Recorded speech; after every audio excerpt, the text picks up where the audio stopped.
నమస్తే శ్రీ మాత్రే నమః శ్రీ గురుభ్యో నమః ఆదిత్యాయ సోమాయ మంగళాయ బుధాయ చ గురు శుక్రు శనిభ్యశ్చ రాహవే కేతవే నమః. మనకి ఖగోళ శాస్త్రంలో దృక్పంచాంగం ప్రకారము జ్యోతిష ప్రకారము 9 గ్రహాలు మనకి 12 రాసులు ఇలా విభజించబడి ఉన్నాయి. అయితే ఒక్కొక్క గ్రహానికి ఒక్కొక్క ప్రత్యేకత, ఒక్కొక్క విశిష్టత, వాళ్ళిచ్చే ఫలాలు, పరిహారాలు ఎలా ఉంటాయి అనేది ఒక అంశమైతే, ఒక్కొక్క గ్రహానికి శని గ్రహానికి, రాహుకేతువులకి, కుజుడికి, రవికి, చంద్రుడికి ఇలా వారి వారి యొక్క ప్రత్యేకతలు వారివి అయినప్పుడు వారు ఈ రాసుల మీదకి పరిగణలోకి తిరుగుతున్నప్పుడు ఉదాహరణకి కుజుడు ఇప్పుడు మిథున రాశిలోకి వస్తున్నాడు అంటే ఆయన యొక్క ఫలితాలు ఒక్కొక్క రాశిలో ఎలా ఉంటాయి, ఇది కామన్. ప్రతిసారి మనకి ఖగోళంలో ఈ మార్పు చేర్పులు జరుగుతూ ఉంటాయి, తిరుగుతూ ఉంటారు. అప్పుడు తిరుగుతున్నప్పుడు మనకి ప్రత్యేకంగా ఒకరోజు ఒకలాగా, ఒక వారమంతా ఒకలాగా, ఒక నెలంతా ఒకలాగా, ఇలాగా వారి యొక్క పరిభ్రమణను బట్టి, వారి యొక్క గమనాన్ని బట్టి మనకి స్థితిగతులు మారిపోతూ ఉంటాయి, ఆరోగ్యాలు మారిపోతూ ఉంటాయి. లేదా మన యొక్క ఫలితాలు ఒకరోజు ఒకలాగా, ఒకరోజు ఇంకొకలాగా, ఆకస్మికంగా ధనం రావడము, ఆకస్మికంగా ధనం పోవడము, ఇలాంటి చిన్న చిన్న అంటే దుష్ప్రభావాలు, మంచి ఫలితాలు కూడా ఇస్తూ ఉంటారు. అందులో భాగంగా ఇప్పుడు ప్రస్తుత అంశము కుజుడు మిథున రాశిలోకి ప్రవేశించేటప్పుడు ఎలాంటి ఫలితాలు ఇస్తున్నాడు, అది మేషాది ద్వాదశ రాశుల వారికి ఎలా ఉండబోతోంది అనే దాన్ని చెప్పుకునే దానికి ముందు కుజుడు అనేది ప్రత్యేకమైన గ్రహం అన్నమాట. అంటే జ్యోతిష శాస్త్ర ప్రకారము కుజుడిని అంగారకుడు అంటారు. అంటే ఆయన ఎర్రని రంగు కలిగిన వాడనమాట. అయితే ఈ గ్రహాలన్నిటిలోకి ఈ కుజగ్రహానికి కొంచెం భయపడతారు. ఎక్కడ భయపడతారు అంటే ఆరోగ్యరీత్యా కొంతమందికి ప్రభావాన్ని చూపిస్తాడు, వివాహానికి సంబంధించి విపరీతమైన ప్రభావాన్ని చూపిస్తాడు. అంటే ఈ కుజగ్రహానికి అధిపతిగాను మనం సుబ్రహ్మణ్యేశ్వర స్వామిని ఎక్కువగా పూజిస్తూ ఉంటామన్నమాట. అంటే సర్పరూపంలో ఉన్న సుబ్రహ్మణ్యేశ్వర స్వామి అధిదేవత, అంటే కుమారస్వామి అధిదేవతలుగా మనం పూజన చేస్తాము. అయితే ఈ కుజగ్రహానికి ఎందుకు మనం ఇంత భయపడతాము అంటే కనుక గ్రహాలకు అధిపతిగా ఈయన్ని మనం కొలుస్తాము. కుజగ్రహము గ్రహాలన్నిటికీ కూడా అధిపతి అన్నమాట. అయితే ఈ గ్రహము రక్తము, బలము, భూమి మీద ఎక్కువగా ప్రభావం చూపిస్తుంది. అంటే ఒక మనిషి శరీరంలో రక్తం మీద, అంటే రక్తం తక్కువగా ఉండడము, రక్తానికి సంబంధించిన దోషాలు రావటము, ఇలాంటి వాటి మీద చూపిస్తుంటాడు. మరొక దేని మీద చూపిస్తాడు మనిషి మీద? బలం యొక్క, అంటే బలం అంటే శక్తి మీద అనమాట. కొంతమంది ఒక్కొక్కసారి అంటుంటారు మాకు శక్తి లేదండి, బలం లేదండి అంటారు. అంటే వారికి కుజుడు బలహీనంగా ఉన్నాడు అని అర్థం అనమాట. అంటే బలం లేకపోవడము, రక్తహీనత రావడము, అది వైద్య పరిభాషగా మనం ఏమనుకుంటాము, రక్తహీనత, ఐరన్ లోపము అనుకుంటాము.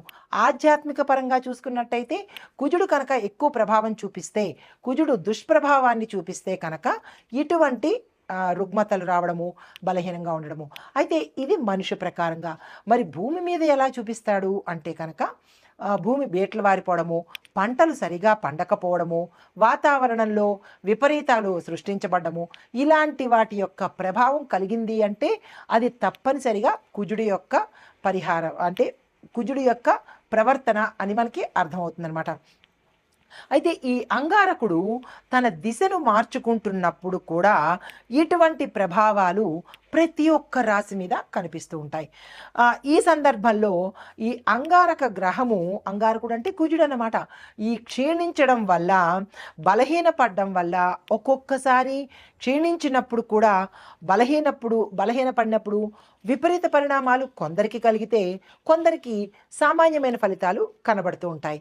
అయితే ఇలా జరిగినప్పుడు చాలామంది ఏమని అడుగుతుంటారంటే మేము ఏమేం పరిహారాలు చేసుకోవాలి, మేము ఎట్లా ఉండాలి, మేము ఏం మార్చుకోవాలి అనే సందేహాలు మన ప్రేక్షకులకు కలుగుతుంటాయి. అయితే ఇప్పుడు ఈ ఏ సమయంలోంచి మనకి ఈ కుజుడు వచ్చాడు అనేది ప్రత్యక్షంగా నేను చెప్తాను.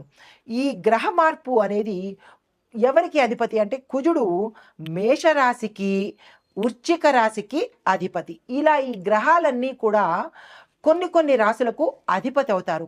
ఇప్పుడు శనేశ్వరుడు ఉన్నాడు, మకర కుంభాలకు అధిపతి అన్నమాట. అలాగే కుజుడు మేషరాశికి వృశ్చిక రాశికి కూడా అధిపతి. ఈ అధిపతులు అవ్వడం వల్ల ఒక రకమైన అంటే వారికి ఫేవర్ చేస్తూ ఉంటాడు. ఎవరైతే ఏ రాశులకు అధిపతి అవుతారో ఆ రాశులకి ఫేవర్ చేస్తూ, అంటే ఫేవర్ అంటే మరీ ఎక్కువ ఫేవరిజం కాకుండా కొంచెం సులువు సూత్రాలు ఇస్తుంటాడు. అయితే మిగతా రాశుల వాళ్ళకి ఇవ్వడా అంటే మిగతా రాశుల వాళ్ళకి ఇస్తాడు, కాకపోతే వీరి మీద ప్రభావం ఎక్కువగా ఉంటుందన్నమాట. ఇంకొక పరంగా చూసినట్టయితే కనుక ఈ కుజగ్రహము గత సంవత్సరం అక్టోబర్లో 20వ తారీఖున అంటే 2024 అక్టోబర్లో మిథున రాశిని వదిలేసి కర్కాటకంలోకి ప్రవేశించాడు. కర్కాటకంలోకి ప్రవేశించినప్పుడు ఆ గ్రహస్థానము ఆ ఏడాదంతా ఉంది. అంటే అక్టోబరు, నవంబరు, డిసెంబరు, జనవరి వరకు ఉంది. జనవరి 21 నుంచి మళ్ళా తన స్థానాన్ని మార్చుకొని 25 అంటే 2025 ఇప్పుడు ప్రస్తుతం అన్నమాట, జనవరి 21 నుంచి మళ్ళా మిథున రాశిలోకి వచ్చేశాడు. మిథునంలోకి కర్కాటకంలోకి వెళ్ళి మళ్ళీ రివర్ట్ అయ్యి మళ్ళీ మిథునంలోకి వచ్చాడనమాట. ఈ మిథునంలోకి రావడం వల్ల ఎటువంటి పరిణామాలు చోటు చేసుకుంటున్నాయి? వెళ్ళినవాడు మళ్ళీ వెనక్కి తిరిగిపోయాడు. ఆ తిరగడం వల్ల ఏమైంది, ఎలాంటి పరిణామాలు చోటు చేసుకుంటున్నాయి అనే అంశంలో కనుక మనం చూసినట్టయితే ఈ విషయాన్ని పరిశీలించేదానికి ముందుగా మీకు ఒక చిన్న విషయం చెప్తాను. అదేంటంటే కుజుడు బలహీనంగా ఉన్న వారిలో ఏమిటి లోపాలు మనకి మనం వ్యక్తిగతంగా పరిశీలన చేసుకోవచ్చు. అది ఎలా పరిశీలన చేసుకోవాలి అనేది ఒక్కొక్క పాయింట్ చెప్తాను, వినండి. మనలో ఆత్మవిశ్వాసం పోతుంది. అంతవరకు కాన్ఫిడెంట్గా ఉంటాం. ఎస్, నేను ఏదైనా చేయగలను అని కాన్ఫిడెన్స్ ఉంటుంది. ఎప్పుడైతే కుజుడు బలహీనపడ్డాడో అప్పటి వరకు బాగున్న వాళ్ళు ఏమంటారు, నేను ఈ పని చేయలేను, నేను చాలా బలహీనంగా ఉన్నాను, నాకు అసలు బాగోలేదు, నేను చేయగలనా అని ఒక నిరాశలోకి వెళ్ళిపోతారనమాట. అప్పుడు మనం ఏం గ్రహించుకోవాలి, ఓహో కుజుడు బలహీనపడ్డాడు అని ఒక చిన్న ఇండికేషన్ అనమాట. దీనితో పాటుగా ఏమిటి, తొందరగా అనారోగ్యం పాలైపోతారు. రెండో పాయింట్, ఫ్రీక్వెంట్గా హెల్త్ ఇష్యూస్ వస్తుంటాయి. జలుబు, దగ్గులు, ఇలా ఏవేవో హెల్త్ ఇష్యూస్ వస్తుంటాయి. అలాంటప్పుడు కూడా మనం ఏం గమనించుకోవాలి, కుజుడు బలహీనపడ్డాడు అనే అంశాన్ని పరిశీలన చేసుకోవాలి. మూడో పాయింట్ ఏంటంటే ఏ నిర్ణయాలు తీసుకోవాలన్నా తటపటాయిస్తుంటారు. అది ఎవరైనా విద్యార్థులు కావచ్చు, ఎవరైనా మనిషి ఏదైనా నిర్ణయం తీసుకోవడానికి పదే పదే ఆలోచిస్తుంటాడు. మనం కూడా ఏమనుకుంటుంటాం, ఇది చెయ్యాలా వద్దా, వద్దులే అని కాసేపు, లేదు తప్పనిసరిగా చెయ్యాలి అని మరుక్షణం అనుకుంటాం. మళ్ళా ఏమంటారు, వద్దులే అని డైలమాలో సందిగ్ధంలో పడతారు. అలాంటప్పుడు మనం ఏమనుకోవాలి, ఇది ప్రతి ఒక్కళ్ళకి ప్రతి జీవితంలోనూ అనుభవంలోకి వచ్చిందే, కావాలంటే మీరు చెక్ చేసుకోండి. అప్పుడు మనం ఏమనుకోవాలి, కుజుడు మనకి బలహీనపడ్డాడు అని మనం వెంటనే గుర్తు తెచ్చుకోవచ్చు. ఇది మూడో పాయింట్. ఇక నాలుగో పాయింట్ ఏంటంటే ఇంట్లో పిల్లలకు, పెద్దవాళ్ళకి ఇలాగా, చిన్నపిల్లలకి తరచూ అనారోగ్యం రావడం, ఊరికే పడిపోతూ ఉండడము, ఊరికే దిష్టి తగులుతూ ఉండడము, వారు ఏ పని మీద ఇంట్రెస్ట్ చూపించకపోవడము, కడుపు నొప్పని, తలనొప్పని ఏదో సాకులు చెప్తూ ఉండడము, ఇలా వాళ్ళు ప్రవర్తిస్తున్నారు అంటే కనుక తల్లిదండ్రులకి వెంటనే గుర్తుకు రావాలి, ఏమని, మనకి కుజుడు కుజుడు బలహీనంగా ఉన్నాడు అనే అంశాన్ని గుర్తు తెచ్చుకోవాలి. ఇది నాలుగో పాయింట్ అనమాట. అయితే శరీరంలో కొంతమందికి రక్తము తగ్గిపోతూ ఉంటుంది. రక్తం ఎప్పుడైతే తగ్గిపోయిందో వైద్యపరంగా ఏం చెప్తాం, ఎనీమియా వచ్చేసింది, వీళ్ళకి రక్తహీనత వచ్చింది అని డాక్టర్లు చెప్తారు. కానీ డాక్టర్లు ఏం చెప్తారు, మందులు చెప్తారు తప్ప వాళ్ళకి ఆధ్యాత్మిక పరంగా తెలియదు కదా, జ్యోతిషపరంగా తెలియదు కదా. జ్యోతిషపరంగా మేమేం చెప్తాము అంటే కుజుడు బలహీనపడ్డాడు కాబట్టి కుజుడికి సంబంధించిన గ్రహాలు శాంతి చేయించుకుంటే, ఎందుకు, కుజుడు రక్తం మీద ప్రభావాన్ని చూపిస్తాడు కాబట్టి దానికి సంబంధించిన పరిహారాలు చేసుకోవాలి. అది తప్పనిసరిగా మనకి జాతకంలోనే బయటపడుతుంది. డాక్టరు నాడి పట్టుకుంటేనో, స్టెత్ పట్టుకుంటేనో, కళ్ళు చూస్తేనో రక్తం లేదు అని చెప్తాడు. జ్యోతిష్యులు ఏం చెప్తారు, జాతక పరిశీలన చెయ్యంగానే అందులో మీకు కుజదోషం ఉంది కాబట్టి మీకు ఈ పరిస్థితులు వస్తున్నాయి అనే అంశాన్ని చెప్తారు. అంటే ఇటు వైద్యపరంగానూ కరెక్టే, ఇటు ఆధ్యాత్మిక పరంగానూ కరెక్టే. రెండూ మనం తీసుకోవాలి. ఈ 2 తప్పనిసరి. ఒకటే బేస్ మీద కాకుండా. అయితే దీనికి మనం ఏం చేసుకోవాలి అంటే కనుక ఎక్కువ క్యారెట్ తీసుకోవాలి. అంటే రక్తం తక్కువ ఉన్న వాళ్ళకి రెమెడీస్ చెప్తున్నాను. క్యారెట్ తీసుకోండి, టమాటాలు తీసుకోండి, బీట్రూట్లు, పప్పు, బెల్లము, ఇటువంటి పదార్థాలు మీరు తీసుకుంటూ ఇవే పదార్థాలు దానంగా ఇచ్చేయండి. అంటే వైద్యపరంగా మీరు ఇవి తింటూ ఉండాలి, ఆధ్యాత్మిక జ్యోతిష్యపరంగా ఇవి దానాలు ఇవ్వాలి. ఇస్తే అటు డాక్టర్ని మీరు సాటిస్ఫై చేసినట్టు, ఇటు గ్రహాలని కూడా సాటిస్ఫై చేసినట్టు అనమాట. గుర్తుపెట్టుకోండి, ఇవి మీరు దానంగా ఇవ్వాలి. దీనితో పాటుగా సాధ్యమైనంత వరకు డాక్టర్లు ఏం చెప్తుంటారు, ఎక్కువగా మీరు నేల మీద పడుకోండి, దిళ్ళు పెట్టుకోకండి అని చెప్తుంటారు కదా, అది వైద్యపరంగా. అయితే ఇప్పుడు జ్యోతిషపరంగా కూడా మనం ఏం చేయాలి, కుజగ్రహం తక్కువగా ఉన్నప్పుడు, బలహీనంగా ఉన్నప్పుడు తప్పనిసరిగా మీకు ఈ సిమ్టమ్స్ కనపడుతుంటే నేల మీదే పడుకోండి.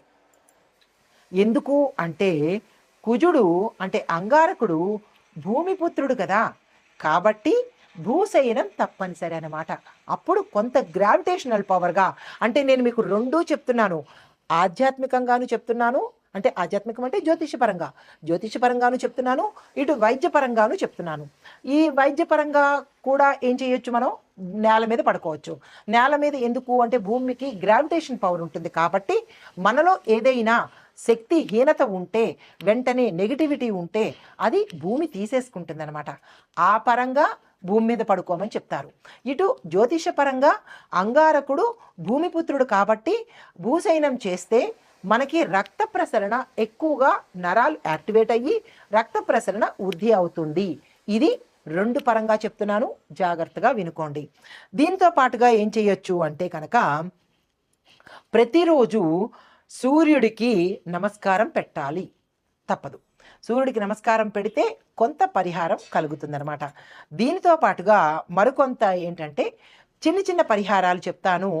ఆ పరిహారాలు జ్యోతిష్యపరంగా చెప్తాను, అది తర్వాత ఎపిసోడ్లో చెప్తాను. తప్పనిసరిగా వినండి, స్కిప్ చేయకండి. ఇప్పుడు కుజుడు మనకి ఎలాంటి ఫలితాలు ఇస్తాడు అనే అంశాన్ని చూసాం కదా. అయితే ఈ కుజదోష నివారణలు మనం ఆధ్యాత్మిక పరంగా, జ్యోతిష పరంగా ఎలా చేసుకోవాలి అనేది ఒక్కొక్క పాయింట్గా చెప్తాను. వీలైతే నోట్ చేసుకోండి, లేదా అంటే మళ్ళా చూసుకోండి. చాలా మోస్ట్ ఇంపార్టెంట్ అయిన రెమెడీస్ నేను మీకు అందిస్తున్నాను. కుజదోష నివారణకు శివాలయంలో ఏకాదశ రుద్రాభిషేకం చేయించుకోవాలి, మొదటి పాయింట్. 7 మంగళవారాలు చేయించుకోవాలి. మీకు సందేహం రావచ్చు, ఎన్నిసార్లు చేయించుకోవాలి అని. 7 మంగళవారాలు శివాలయంలో ఏకాదశ రుద్రాభిషేకం చేయించుకోవాలి, మొదటి పాయింట్. అది ఎప్పుడు చేయించుకోవాలి, ఉదయం 7 గంటల లోపల, ఇది ఫస్ట్ పాయింట్. తరువాత నాగుల పుట్టను దర్శనం చేసుకొని పుట్టమన్ను చెవికి ధరించాలి, ఇది రెండో పాయింట్, తప్పనిసరిగా చేసుకోవాలి. మూడో పాయింట్, ఆదివారం నాడు ప్రతిరోజు అంటే ప్రతి ఆదివారం నాడు సాయంత్రం 4:30 గంటల నుంచి 6 గంటల లోపుగా నిమ్మకాయ డొప్ప మీద దీపారాధన చెయ్యాలి.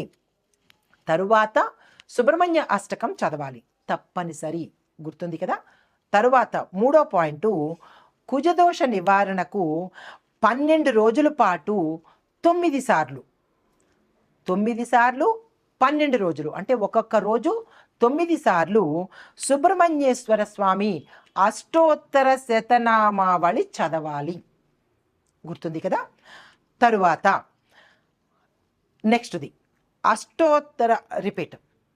అష్టమూలిక తైలంతో సుబ్రహ్మణ్యేశ్వర స్వామి వారికి దీపారాధన తప్పనిసరిగా చేసుకోవాలి. శని, ఆది, సోమవారాల్లో రాహుకాల సమయంలో మాత్రమే ఈ పనులు చేసుకోవాలి. తరువాత ఇది దీపాన్ని ముట్టించడానికి అంటే దీపారాధన చెయ్యడానికి ఎటువంటి ఒత్తు వాడాలి అంటే మనం రెగ్యులర్గా పెట్టుకునే తెల్ల ఒత్తులు కాదు, ఎర్రని ఒత్తులుతో పాటు ఈ అష్టమూలికా తైలంతో ప్రమిదలో ఈ ఆది, శని, సోమవారాలు, గుర్తుంది కదా, ఈ వారాల్లో ఈ పరిహారం చేసుకోవాలి. ఈ యొక్క పరిహారము శని ఆది సోమవారాల్లో అష్టమూలికా తైలంతో సుబ్రహ్మణ్యేశ్వర స్వామి వారికి మట్టి ప్రమిదలో ఎర్రని ఒత్తు వేసి దీపారాధన చేసుకోవాలి. ఎరుపు రంగు కుజుడికి ప్రతీక కాబట్టి, ఇష్టపడతాడు కాబట్టి ఆ పరిహారం తప్పనిసరిగా చేసుకోండి. తరువాత సుబ్రహ్మణ్యేశ్వర స్వామి కరావలంబ స్తోత్రము 11 రోజుల పాటు 80 సార్లు చదవాలి. ఇందులో ఎటువంటి డిస్కౌంట్లు లేవు, ఎటువంటి అమెండ్మెంట్స్ లేవు. మళ్ళా చెప్తున్నాను, కుజగ్రహము చాలా తీవ్రమైన పరిణామాలు ఇస్తాడు కాబట్టి చాలా జాగ్రత్తగా దగ్గర పెట్టుకొని మళ్ళా రాసుకునో లేకపోతే మళ్ళా చూసో ఈ పరిహారాలు ప్రతి ఒక్కరూ కుజదోషం ఉన్నవాళ్ళు, అందులో ఇప్పుడు నేను చెప్పబోయే ప్రతి రాసుల్లో ఉన్నవాళ్ళు కూడా ఈ పరిహారం చెయ్యాలి. సుబ్రహ్మణ్య కరావలంబ స్తోత్రం 11 రోజుల పాటు ప్రతి ఒక్క రోజు 80 సార్లు తప్పనిసరిగా చదవాలి. మరి ఒక పరిహారము కుజదోష నివారణకు సుబ్రహ్మణ్యం మాలా మంత్రం అని ఉంటుంది. దాన్ని 42 రోజుల పాటు రోజుకు ఒక్కసారి తప్పనిసరిగా చదవాలి. ఇప్పుడు ఇంత వివరంగా చెప్పాను కదా, ఈ పరిహారాలు మీరు ఎక్కడ రాసుకుంటారో రాసుకోవడమో వినడమో చేసుకుని ఈ పరిహారాలు కుజదోషం ఉన్నవారు మీ జాతక పరిశీలన చేయించుకుని తప్పనిసరిగా ఈ పరిహారాలు చేయాలి. ఇందులో డిస్కౌంట్స్ కానీ అమెండ్మెంట్స్ కానీ ఎటువంటి కన్సెషన్స్ కానీ ఉండవు. ఈ నివారణలు ఈ ఉపాయాలు తప్పనిసరిగా చేసుకోండి. తదుపరి రాశి మిథున రాశి. ఈ కుజుడు మిథున రాశిలోకి ప్రవేశించేటప్పుడు ఈ రాశిలోనే ప్రవేశం జరుగుతోంది కాబట్టి ఫలితాలు చాలా విశేషంగా ఉంటాయన్నమాట. ఎందుకంటే ఆయన ఈ రాశిలోకే ప్రవేశిస్తున్నాడు కాబట్టి మంచి ఫలితాలు ఇస్తాడు. ఉద్యోగస్తులకు పదోన్నతులు ఇస్తాడు, ప్రమోషన్స్ ఇస్తాడు, పర్మనెంట్ అయ్యే అవకాశం ఉంటుంది. ప్రభుత్వం కానీ ప్రైవేట్ కానీ పర్మనెంట్ అయ్యే అవకాశము, నిరుద్యోగులకి హై ఎండ్ ప్యాకేజ్ ఇవ్వడము, అంటే అన్ని శుభ ఫలితాలే ఇవ్వబోతున్నాడు. ఆరోగ్యపరంగా చాలా చక్కగా ఉంటుంది. కొంతమందికి మాత్రము ఆరోగ్యపరంగా చూసినట్టయితే మైగ్రేన్ తలనొప్పితో తీవ్రమైన బాధలు పడుతూ ఉంటారు. మరికొంతమంది కండరాల సమస్యలు అంటే మజిల్స్కి సంబంధించినటువంటి సమస్యలు ఎదుర్కొనే అవకాశం ఆరోగ్యపరంగా కనబడుతోంది. ఇక వ్యాపార పరంగా చూసినట్టయితే కనుక ఎగుమతి దిగుమతుల వ్యాపారము అంటే ఎక్స్పోర్ట్స్ అండ్ ఇంపోర్ట్స్ బిజినెస్లో ఉన్న వాళ్ళకి విశేషమైన లాభాలు ఇస్తాడనమాట. వీళ్ళు తక్కువ 10 రూపాయలు కనుకుంటే 1000 రూపాయలు ఇచ్చేంత లాభాలు ఇస్తున్నాడు.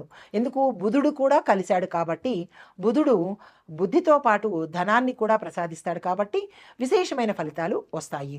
అయితే ఉద్యోగస్తులకు కొంతమందికి ప్రమోషన్స్ రావడంతో పాటు కొంతమందికి కుజ ప్రభావము మీరా జాతకంలో ఉన్నట్టయితే ఉద్యోగాలు పోవడము, లేదంటే పోలీస్ కేసుల్లో ఇరుక్కోవడము, లేదంటే కోర్టు కేసుల్లో ఇరుక్కోవడము, లేదంటే సిబిఐ దాడుల్లో ఇరుక్కోవడము, ఇలాంటివి చెడు పరిణామాలు జరిగే అవకాశం కనపడుతోంది.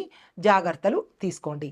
అయితే కుటుంబ పరంగా చూసినట్టయితే అత్తమామలతో విభేదాలు వచ్చే అవకాశము, కొంతమంది తగాదాలు పడ్డము, బంధుమిత్రుల్లో చెడ్డ పేరు పడ్డము, ఇలాంటివి జాగ్రత్తలు తీసుకున్నట్టయితే కనుక ఆయన ఇచ్చే మంచి ఫలితాల్లో ఈ చిన్న చెడు ఫలితాలే కాబట్టి దానికి తగిన పరిహారం కనుక చేయించుకున్నట్టయితే ఆ చిన్న చితకా కూడా పోతాయి. ఇది ఈ రాశి వారికి చెప్పదగిన ఫలితాలు. మరి పరిహారాల సంగతి చూసినట్టయితే కనుక మంగళవారం నాడు మీరు తప్పనిసరిగా హనుమాన్ చాలీసాను పఠించండి, 1 సారో 3 సార్లు. దీనితో పాటుగా కుజదోష నివారణకు ఇందాక చెప్పినటువంటి పరిహారాలు ఏదో అన్నీ చేయగలిగితే మంచిది, లేదు అంటే మీకు ఏది సులువు అవుతుందో ఆ సులువు పరిహారాలు తప్పనిసరిగా చేయించుకోండి. దీనితో పాటుగా ఎర్రని వస్త్రాలు తప్పనిసరిగా మంగళవారం నాడు ధరించండి. మర్చిపోకుండా ఎర్రని వస్త్రాలు ధరించడము, ఎరుపుకు సంబంధించిన పళ్ళను దేవుడికి నైవేద్యం పెట్టడము, నవగ్రహ ఆలయాలలో కుజుడికి సంబంధించినటువంటి పూజలు, హోమాలు, దానాలు. అంటే దానాలు ఏమిస్తారు అంటే ఎర్ర కందిపప్పు ఉంటుంది కదా, ఎర్ర కందిపప్పు, ఎర్రని కందులు, ఇందాక కూరగాయల్లో చెప్పుకున్నట్టయితే బీట్రూట్లు పేదవారికి ఇవ్వండి. ఈ ఎర్రని కందులు అవిని పురోహితులకు కానీ పంతులకు కానీ పేదవారికి కానీ మీ ఇష్టము, ఇవి మాత్రం తప్పనిసరిగా చేసుకోండి. ఇవి గోచార రీత్యా చెప్పదగిన పరిహారాలు, సూచనలు దృక్పంచాంగం ప్రకారం చెబుతున్నవన్నమాట. ఈ పరిహారాలు పాటించుకొని కుజుడు యొక్క అనుగ్రహానికి ప్రతి ఒక్కళ్ళు పాత్రులు కండి. నమస్తే. కుజగ్రహము మిథున రాశిలోకి ప్రవేశించడం వల్ల మొత్తం మీద ఒక్కొక్కరికి ఎలా ఉండబోతోంది అంటే, అన్ని గ్రహాలు అన్ని రాశుల వాళ్ళకి ఉద్యోగస్తులకు ఒత్తిడి పెరుగుతుంది, కానీ కొత్త అవకాశాలు వస్తాయి. వ్యాపారస్తులకు పెట్టుబడుల్లోనూ మంచి అవకాశాలు వస్తాయి. కొన్ని వ్యాపారాలు నష్టాల్లోకి వెడతాయి. ఆరోగ్యపరంగా చూసినట్టయితే శస్త్రచికిత్సలు జరగడము, హృదయానికి, లంగ్స్కి, తర్వాత జీర్ణ వ్యవస్థకు, ఇలా మేజర్ పార్ట్లకు ఇబ్బంది కలిగే అవకాశం ఉంది. అది జాగ్రత్తలు తీసుకోండి. కుటుంబ పరంగా ఒత్తిడులు, విడిపోవడాలు, ఇలాంటి సమస్యలు కనబడుతున్నాయి. అవి జాగ్రత్తలు తీసుకోండి. అయితే ముఖ్యమైన పరిహారాలు ఓవరాల్గా చెప్పదగినది ఏంటంటే, హనుమాన్ చాలీసా ప్రతి ఒక్కళ్ళు 3 సార్లు చదవవలసిందే. తరువాత రక్తదానం తప్పనిసరిగా చేయాల్సిందే. ఎర్రని వస్త్రధారణ ప్రతి మంగళవారము ధరించవలసిందే. గోపూజ, శివపూజ తప్పనిసరిగా చేయవలసిందే. ఇవి ఓవరాల్గా ఈ పరిహారాలు కుజ ప్రభావ సంబంధిత దోషాలు ఉన్నవాళ్ళు తప్పనిసరిగా చేయించుకోవాలి. ఇది మరీ చెప్తున్నాను. ఆ దిశగా మీరు ప్రయత్నం చేయండి. నమస్తే.